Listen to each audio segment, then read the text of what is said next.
didn't feel right. Would have been great if it was Elephant Boy. But this guy had some fucking power. Next thing I know, with 3 fingers, he fucking reaches out and he grabs me by my fucking throat with some sort of martial arts hold. Yeah. And he grabs me by my fucking neck. And he starts... Was he Mr. Miyagi? Yeah, he starts squeezing my neck, and then he pulls out a knife. Oh. And he pulls out a knife, and he's like, you motherfucker, I know you were going to rip me off. I knew you were going to rip me off. And I'm like, what are you talking about, dude? Man, you're lucky this guy didn't chop your head off. Yeah, listen, listen. John Wayne Gacy, Jeffrey Dahmer. Listen to this. Were you a virgin? Had you ever been with a woman? No. Nothing. Yeah, I had been with a girl once before. All right, go ahead. So, next thing I know, I'm being thrown down on his bed. Yeah. My fucking pants are down. How do you get him down? Like I think if I remember correctly, I think he made me pull him off. Oh, damn. You probably thought he was going to kill you, too. Yeah, I totally thought I was going to fucking die, Howard. I thought this is the end of my life. My mother's going to find out. I'm like, I'm going to die here. Oh, man. You know, and this guy had a knife to me, and he's sitting there. Next thing I know, I'm on my stomach, and I'm getting fucking raped. He put his wiener in your butt? Hell yeah. No foreplay, just... No, there was no... Grease you up? You know, I don't spit at least? I don't even remember, Howard. No condom? I don't know. I don't even remember. Did he drop a load in you? I probably. I don't know. Jesus Christ. Yikes. I don't even remember. I just remember... man, like having like an out-of-body experience when it happened. Bro. You know, like I wasn't even there when it was happening, you know? Man, and I just thought I was going to die. Because this guy kept saying, he yelled a knife to me, and he's like, you motherfucker, you punk kids. He goes, do you know how many punks like you I've fucking killed already? No. He goes, I will fucking kill you. I will kill you, and then I will dump your fucking body like I did to the others. Okay. He goes, I will fucking kill you. Do you understand me? You will cooperate with me, I will kill you. That's all I remember hearing over and over. And this guy admitted to me that he's done this before, that he's killed other people before, and he's dumped their bodies. How many times did he bang you? Once. That's it. Yeah. And what did he do? He just told you to pull up your pants and leave?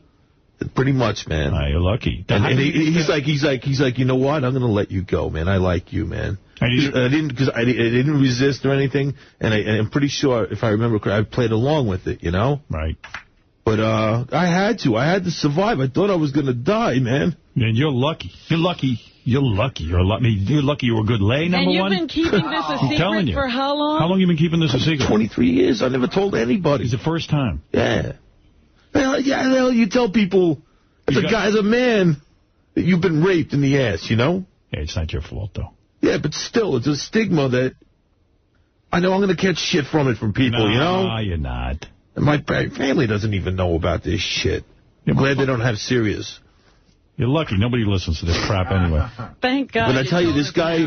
Lucky you're not on regular radio. This guy, I've always feared... He told you he killed others? Yeah, he killed others, and he dumped their bodies and you shit. You never reported this? I never reported it to the cops. Probably afraid and embarrassed. I totally just didn't... I just wanted to forget about the experience. Now, listen, like... I told you at the time I was doing burglaries, right? Right. I got caught for the burglaries. Go ahead. I went to jail. I had to do 1.5 years. Now, I have what's called a youthful offender status, which means I don't have a criminal record. Right. It means I did my time, I'm out. It's like as if I had no criminal record. That's why I was able to get in the military afterwards. I went in the Army for 6 years. I got an honorable discharge.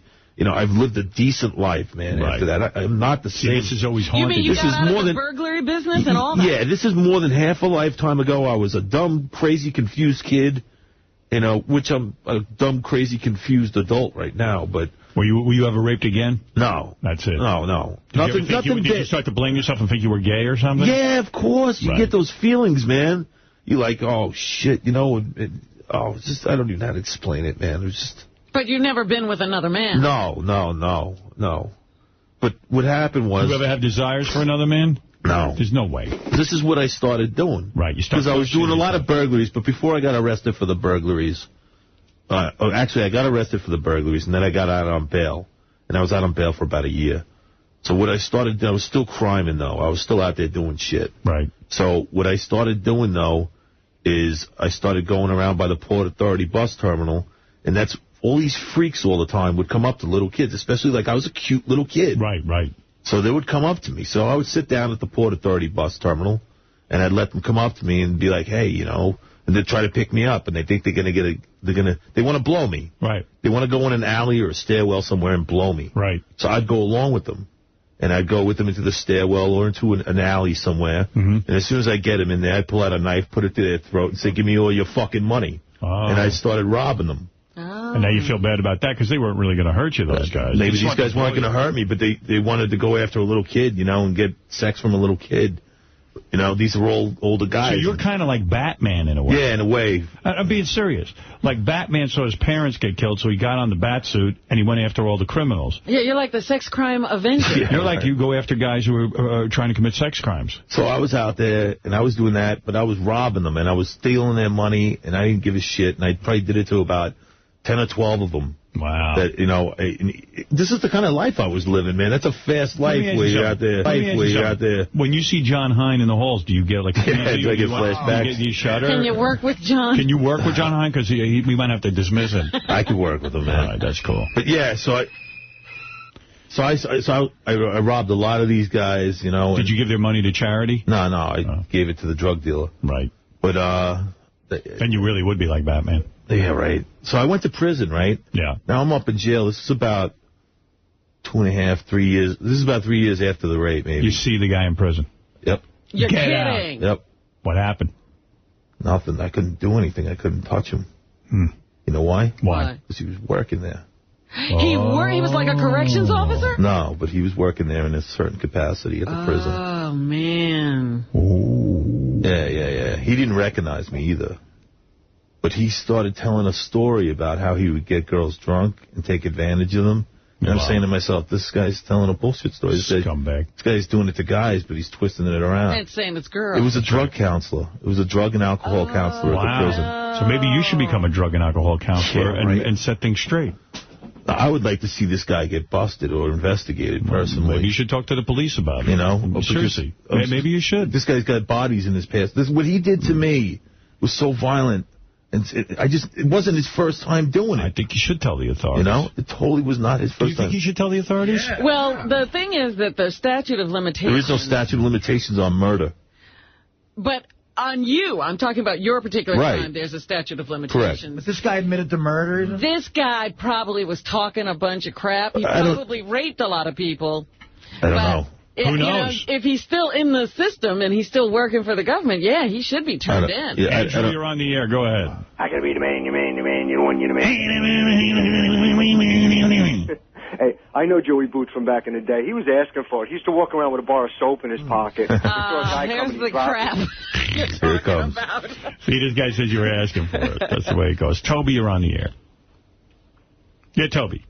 Oh, hey, how you doing, Howard? Hey, brother. Calling from Florida. Hey, man, first time calling in. Hey, I had a similar experience when I was a kid. I wasn't 15. I was a lot younger, and I just recently got out of a rehab center myself, and I did a lot of work in trauma, and what Joey Booth is talking about, that, like an out-of-body experience, and yeah, that's what happens, man. I'm glad Joey spoke about it. I think it's good to get that crap off your chest. You're on your way, man, to getting better. I'm telling you, you got to get that crap. I just worry now, though, but, since the guy who did it to him was a drug counselor, are you going to be okay getting help?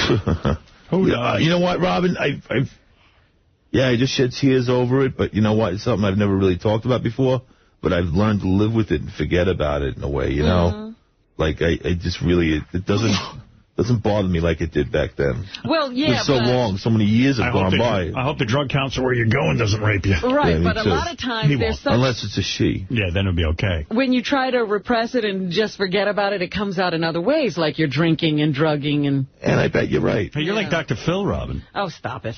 Jenks, you're on the air. Go ahead. Hey, good morning, Howard. Joey, I've been listening, to Meet the Shrink and everything these past couple of days. I feel really bad. I mean... When you get back from rehab, I'd like to take you out to dinner, and me and you will go out and get smashed. All right, bro. Oh, great. Isn't that nice? Thanks, hey, Joey, for real, you got my number. If you need anything, you give me a call, right? Will do, brother. Thanks. No. And he's smaller than you. There's no chance he can rape you. Yeah, exactly. When you broke into houses, were families ever in the home? No one was ever home. I used to do it during the daytime, to knock on people's doors, or I do